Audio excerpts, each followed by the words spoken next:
Let's get into part 2 of this post me being gone for 2 weeks garden tour. This is another squash here. This one actually has one on it.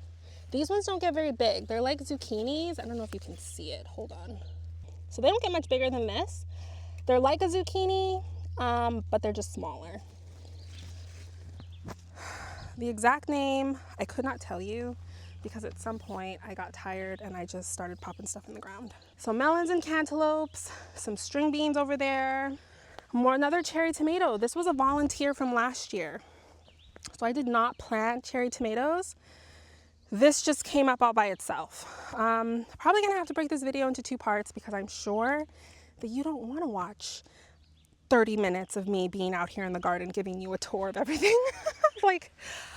But you are being equally surprised as I am being surprised because I'm just like, oh my goodness. Okay, next surprise, here we go. So as we make our way towards the thing that made me gasp, this is a volunteer tomato. This is a volunteer tomato. This is a volunteer borage from last year. This is a cucumber that is going absolutely insane. I see cucumbers back there. I gotta come in here and harvest. Oh my goodness, that thing is gigantic. Look at that, it's so fat. Okay, let me put this in my pocket. Okay, so another borage. Look how big and lovely these are. The blooms on these are edible. You can put them in salads. I have not eaten them, but I know that you can. The vines you're seeing here, it's like a mix of cucumbers and watermelon. Oh man, so this is what made me gasp. My borage fell over. I guess it just got too top heavy. I'm not gonna move it. Oh man, it broke. Right at the base there, it kind of snapped over. Just too heavy, I guess. I don't know if you can see it. I'm gonna leave it for now. And I'm gonna get some supports for it. Okay, got a lot of stuff happening here. Peppers that are melons, cantaloupes, and watermelons that are just vining like crazy through here. I have some blue spice basil, which smells absolutely amazing. This stuff smells like cinnamon and basil and like has like a floral note to it. It smells so good. Like, I know, like I wouldn't use this for cooking. I would use it for a tea. Like that's what I would use this for. And I want to dry some this year and put it in as a tea. Flourific cedar. So if you watch my video on like flowers that reseed vigorously, this blue spice basil is a vigorous reseeder. So these basil plants, these 2 that we have, these are babies from last year. I had more babies that I was trying to preserve, but sorry, I'm just like so winded. More babies that I'm trying to preserve, but my brother came in and spread down the compost and like squashed them out. So these ones actually survived though, and they still came up. So I'm grateful for that. But these are like all, you can see I've got another borage coming in here, the blue spice basil, peppers, a bunch of peppers down there. I have peppers, oosh, I stepped on a watermelon. Yeah, I have another, I'm trying not to step on vines as I come in through here. I have more pepper plants in here amongst this cucumber that's taking over. So I gotta figure that out. This bed, I had, these are all weeds right now. This is all weeds, but again, no one weeded while I was gone. Blows my mind. But in here somewhere, I had some garlic that must have gone, it's already done. So I'm just gonna go ahead, dig down a bit. These ones weren't in the ground for quite as long, but I still got little bulbs. So I've got garlic kind of spread throughout the garden. I'm gonna go ahead and just, so you can, all the cardboard that's down is because we're working on putting down wood chips. Slowly yet surely. I dropped my cucumber.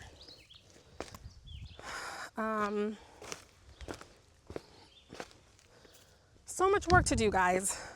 Between my flower garden and the vegetable garden, it's like, how do you have time for anything else? Okay, so taking you back to that bed, I don't want to have gardener ADHD because I'm really good at that. I've got some feverfew in here, some straw flower that I planted, and I had a big section of, oh, broccoli rabe. So I let one of the plants go to seed so that I can harvest the pods.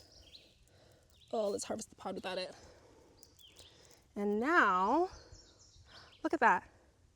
I've got all these broccoli rabe seeds that I can replant. So let some of your stuff go to seed so that you can have your own seeds. Look at all these pods that I have.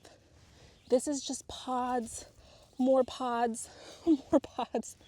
So this is actually might be the first task that I do because I don't want these pods to break open and spill all the seeds that I've waited so long to harvest, because when I left, these were still green and I couldn't have harvested them because they weren't ready. But now they're ready. So I'm gonna get a bag and I'm gonna come out here, I'm gonna cut with my pruners and just cut them into paper bags, brown paper bags, and take them inside the house, label them. And then okay, so I was forced to take a break because my phone, the temp was too high. It's so hot out here. So I was forced to take a break, which worked out because I went inside, I got some water, I feel a little bit refreshed. I will continue to show you what's in this bed behind me besides weeds, which I gotta weed out. These are all weeds. I showed you where the broccoli rabe was. I have straw flowers here that I need to cut back. I love these things because they look just like this, dry and fresh. They're beautiful colors. They're beautiful flowers that hold their colors. So I'm gonna come out here and cut these back so that I can get some more. I want them to produce all the way into fall. Some of them are already going to seed, so I might let them continue so that I can harvest the seeds.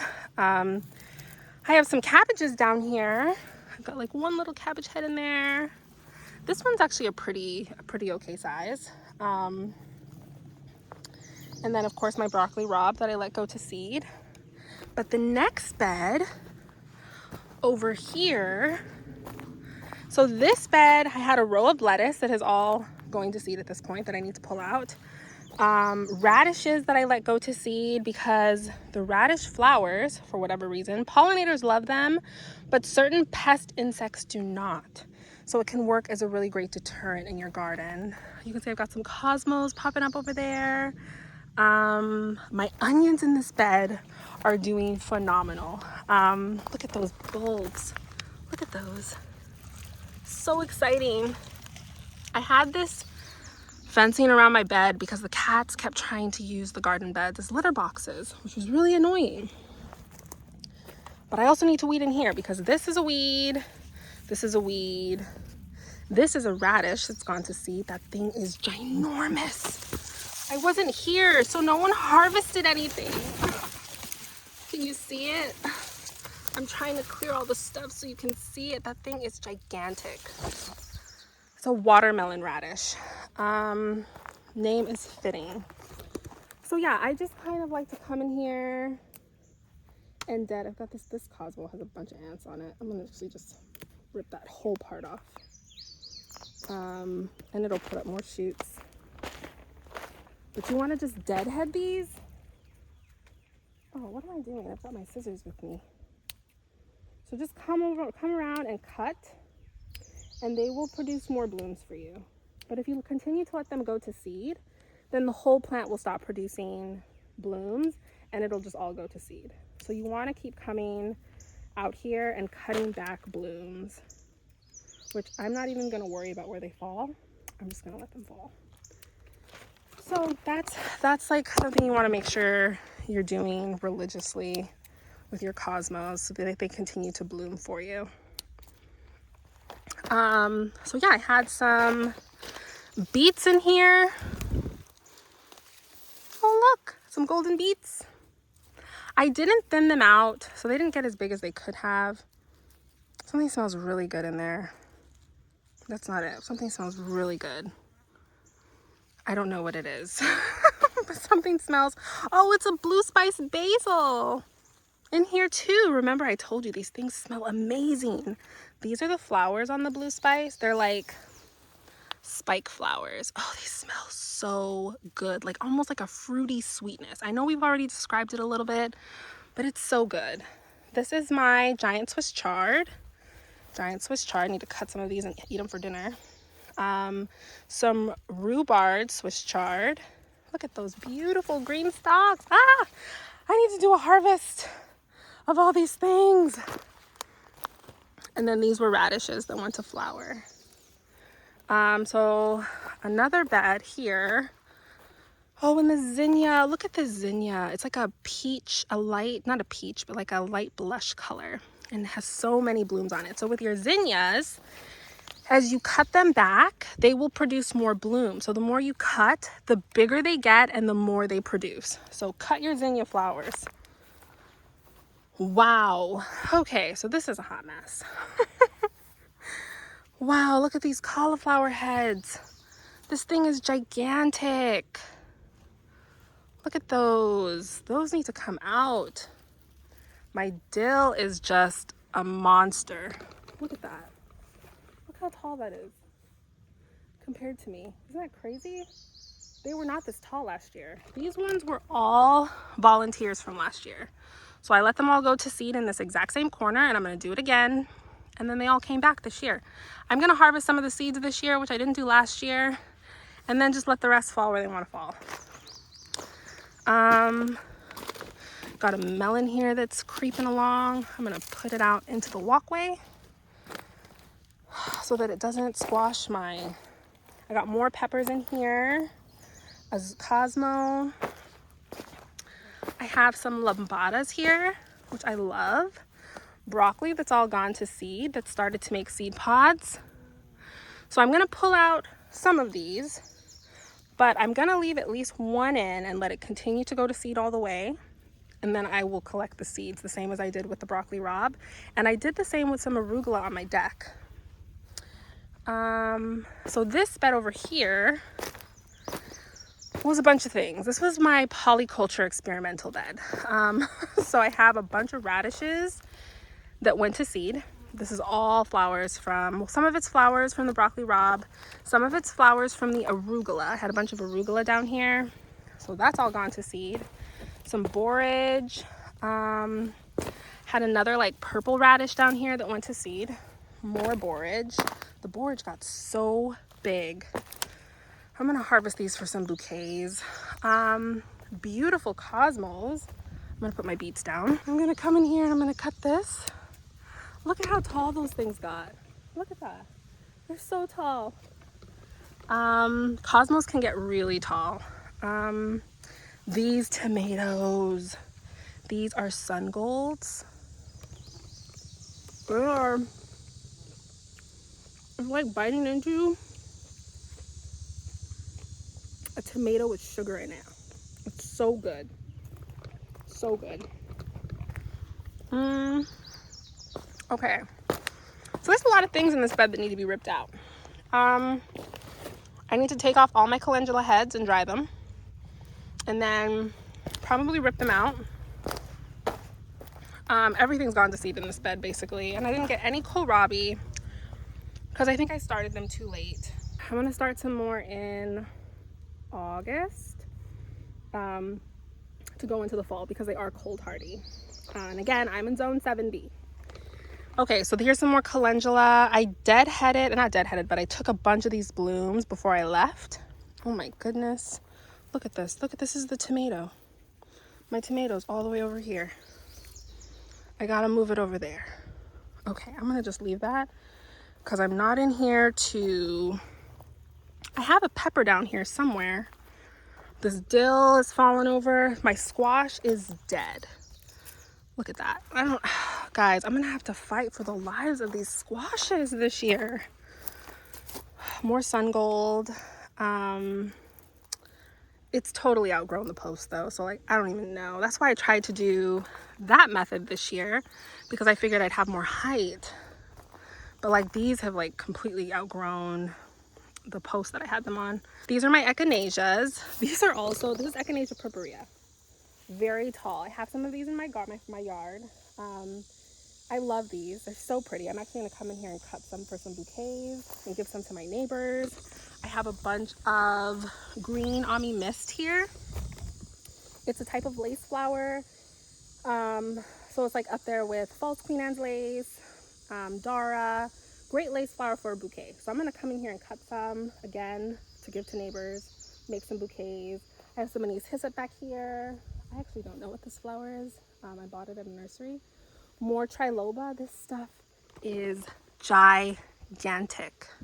And it's just covered in these little yellow flowers. This one has a bunch of yellow flowers that haven't opened up yet, but it's gonna open up. Look at that. It's so big. So big. I think that is everything, guys. I have so much work to do. I have so much work to do. I was only gone for 2 weeks, mind you. I'm trying to save more seeds so that I can buy less seeds in the future. Getting pretty good at saving flower seeds. I want to get better at saving vegetable seeds. I just want to say how grateful I am to the Lord for everything that He has provided out here for us. There's so much to be grateful for, right? Like, yes, there's a lot of things that didn't make it. There's a lot of things that aren't thriving. Like, I'm sure you saw my cabbage and how many holes are in them from all the bugs. But there's also heads that have been able to form, right? My peas that didn't get all the peas that didn't get harvest, but those are seeds now that I'm going to have that I can share with others, that I can use for the garden next year. So there are blessings in these things as well. As I look around, even with the squash bugs, right, and all the squash bugs that I'm dealing with, like, it's a learning journey. And as I see the things that are not thriving, it prompts me to pray and to ask God for wisdom, for help, for support. I spend so much time talking to God in my garden because I know that none of the things that you see here would even be possible without Him, because He has created all of these things, right? And so I know that since He has created all of these things, if I pray and ask, James tells us in chapter 1, verse 5, that all who want wisdom need to only ask God, who will give to them freely. But he goes on to say in verse 6, but if you ask and you don't believe, then you're not going to receive anything. So when we ask God for wisdom in the garden, we need to believe that He will give us that wisdom and that He will help to give us the success that we are looking for, because He wants us to be able to grow our own food, right? He wants us to have success out here. He wants us to spend time in nature, because we learn so much when we spend time with God in nature. So friend, if you haven't started a garden, if you're thinking about it, if you already have started it, get out there, try it. If you're already doing it, continue to do it. Continue to pray and ask the Lord to give you the wisdom that you need to gain the success that you're trying to gain in your garden, because He will do it. Angels will work with us to help us and open up the storehouses of the ground to us. God is in control of all of this. So do not get discouraged. If you're experiencing squash borers or squash bugs or Japanese beetles or whatever the pest is, pray and ask the Lord. There's a quick story I want to tell you guys really fast. I don't know the exact year, but there was a farmer. He was a tomato farmer. And this was back before people were spraying with mass pesticides, but tomatoes were how he made the money for his family. And so the tomatoes were coming along, a huge field of tomatoes, and they were all doing so well. But then they started to notice the caterpillars, caterpillar upon caterpillar upon caterpillar. All these caterpillars were on these tomato plants, and the tomato plants were they're being eaten. And the dad didn't know what to do. He called his family out to see. He was panicking because he's like, this is our income. If we lose this harvest, we're not going to have any money. And so one of his daughters said, Daddy, let's pray. Let's pray and ask the Lord to help us with these bugs. And so you have to have faith like a child, right? So they prayed and asked the Lord to get rid of the caterpillars. She prayed and she said, Dear Jesus, please please get rid of these caterpillars so that my daddy's plants don't die and so that we don't lose all the money that he's supposed to get from this harvest. And within an hour, the horizon behind their farm became dark with birds. And these blackbirds swarmed into the tomato fields and started eating all of the worms on the tomato plants. And when all of the worms were gone, all of the caterpillars were gone, the birds in one mass flew away. Now, that is not coincidence. That was the Lord. So guys, we have to pray and ask the Lord to be with us and help us, because He will if we ask and believe. So that's all we have for today, friends. I hope that you were blessed by this video, encouraged, inspired. Give this video a thumbs up if you got any value out of it. If you haven't already subscribed to my channel, consider subscribing, and hopefully I'll see you in the next one.